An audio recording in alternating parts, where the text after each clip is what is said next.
आप सबने नाम सुना होगा, एक बहुत बड़ा नाम है हास्य कविता में, हास्य रस में।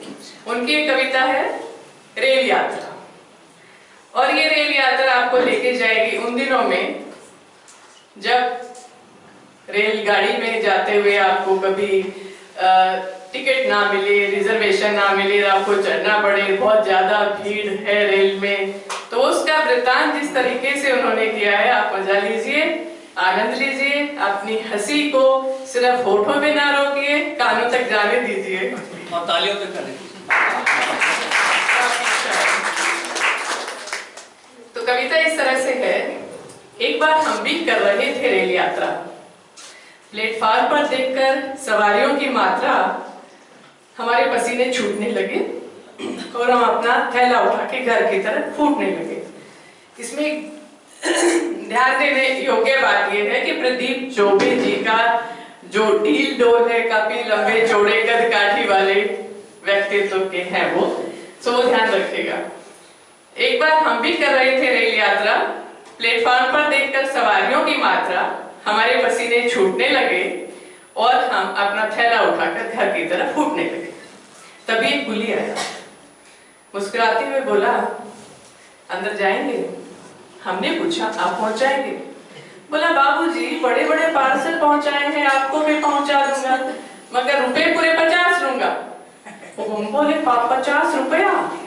बोला, हाँ भैया, 2 रुपए आपके, बाकी सामान थे। अरे बोला, हमने कहा भैया सामान नहीं है, अकेले हम हैं। तो हमें देख के बोला, बाबूजी आपकी सामान से कम है। भीड़ देख रही है, भीड़ देख रही है, कंधे पे उठाना पड़ेगा, धक्का दे के अंदर पहुंचाना पड़ेगा, मंजूर हो तो बताओ। हमने कहा, देखा जाएगा, तुम उठाओ। तो कुली ने बजरंगबली का नारा लगाया और जैसे ही पूरी ताकत लगाकर हमको उठाया तो खुद बैठ गया। दूसरी बार कोशिश की तो लेट गया। हाथ जोड़ के बोला, बाबूजी भगवान ही आपको उठा सकते हैं।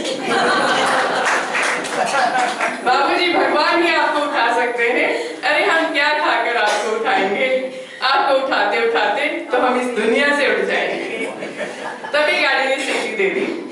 हम किसी तरह दौड़ते भागते डब्बे तक आए और डब्बे के अंदर घुस पाए।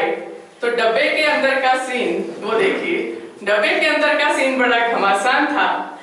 पूरा डब्बा अपने आप में हल्दी घाटी का मैदान था।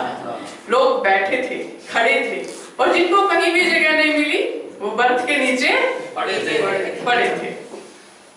इतनी देर में हमने एक यात्री से कहा, एक गंजे यात्री से कहा, भाई साहब थोड़ी जगह हमारे लिए भी बनाइए। गंजा सर झुका के बोला, आइए हमारी खोपड़ी पर बैठिए, आप ही के लिए साफ की है, केवल 10 रुपया देना, मगर फिसल जाओ तो हमसे ना कहना। अचानक एक भरा हुआ बोरा बड़ी तेजी से आया और गंजे के सर पर आन पड़ा। गंजा चिल्लाया, अबे किसका बोरा है? तो बोरा फौरन खड़ा हो गया। बोला, उस बोरे में से एक लड़का निकल के बोला, अकेला बोरा नहीं है बाबूजी, बोरे के अंदर 12 साल का छोरा है। अंदर आने का सिर्फ यही एक तरीका है, हमने अपने माँ बाप से सीखा है। आप तो बोरे से ही घबरा रहे हैं, जरा रुक तो जाओ, अभी गद्दे में लिपट के हमारे बाप जी भी खिड़की से अंदर आ गए हैं। गद्दे में लिपट कर हमारे बाप जी भी खिड़की से अंदर आ रहे हैं। एक सज्जन फर्श पर बैठे थे, आंखें मूंदे, उनके सर पर गिरी पानी की कुछ गरम गरम बूंदे। वो बोले, अबे कौन है? साला पानी गिराकर मौन है, दिखता नहीं नीचे तुम्हारा बाप बैठा है। ऊपर की बद से आवाज आई, क्षमा करना बड़े भाई, पानी नहीं है, हमारा 6 महीने का बच्चा लेकर है। कृपया माफ कर दीजिए और अपना सर भी जरा नीचे कर लीजिए, वरना बच्चे का क्या भरोसा। क्या मालूम अगली बार उसने आपको क्या भरोसा। डायपर्स नहीं होते थे ना तब, उस जमाने की बात हो रही है। तो आप उसी दौर में जाइए और कविता का आनंद लीजिए।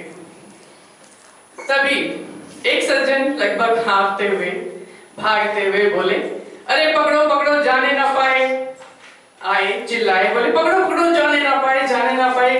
हाय मेरा बटवा किसी ने मार लिया। दिया, पूरे 300 रुपए से भाग दिया। उसका पड़ोसी बोला, बेटा टिकट नहीं लिया है तो हाथ मिलाओ। हमने भी नहीं लिया। टिकट नहीं लिया है तो हाथ मिलाओ, हमने भी नहीं लिया, मगर आप इस कदर चिल्लाएंगे तो आपके साथ हम भी धर लिए जाएंगे। एक और सीन देखिए। नहीं, वो बोला कि नहीं नहीं मेरा विश्वास कीजिए, मैं झूठ नहीं बोलता, मैं टीचर हूँ। जिसका बटवाक हो गया। कहते मेरा विश्वास कीजिए, मैं झूठ नहीं बोलता, मैं टीचर हूँ। तो बोले अरे यही तो झूठ है, टीचर के पास और बटवा। इससे अच्छा मजाक तो आज तक इतिहास में नहीं हुआ। बोला मेरा विषय तो भूगोल है। तभी कोई विद्यार्थी बोला, गुरुजी इसीलिए आपका बटवा गोल है। एक सज्जन जो मुंबई की फिल्मी दुनिया से निराश होकर लौट रहे थे, बर्फ के नीचे से निकलते हुए आंखें मलते हुए बोले, मैं कौन हूँ, मैं कौन हूँ। उसका पड़ोसी बोला, शुक्र करो बेटा कि हो, नहीं तो कल रेलवे कर्मचारी पूछते ये कौन था। तभी गाड़ी में हल्की सी रोशनी कहीं पर दिखी, आया थोड़ा सा उजाला और किसी ने एक जुमला उछाला, अरे बित्ती आ गई, बत्ती आ गई। किसी ने बोला पंखे कहाँ हैं? दूसरा बोला पंखों पर आपको क्या आपत्ति है, आप क्या जानते नहीं रेल हमारी राष्ट्रीय संपत्ति है। कोई राष्ट्रीय चोरी हिस्सा दे गया है, उस संपत्ति में से अपना हिस्सा ले गया है, आपको लेना हो तो आप भी ले जाओ, मगर जेब में जो 2-4 बल्ब रख लिए उनमें से एक आध तो हमको दे जाओ। तभी गाड़ी बड़ी जोर से हिली तो किसी ने कहा चली। एक बोला जय बजरंगबली, दूसरा बोला या अली। हमने कहा, किसने कहा चली, गाड़ी तो बगल वाली जा रही है। होता है ऐसा भी ना, गाड़ी तो बगल वाली जा रही है प्यारे, सब नजर का धोखा है। और ये रेलगाड़ी नहीं है, हमारी जिंदगी है, और जिंदगी में धोखा अक्सर होता है, अक्सर। धन्यवाद।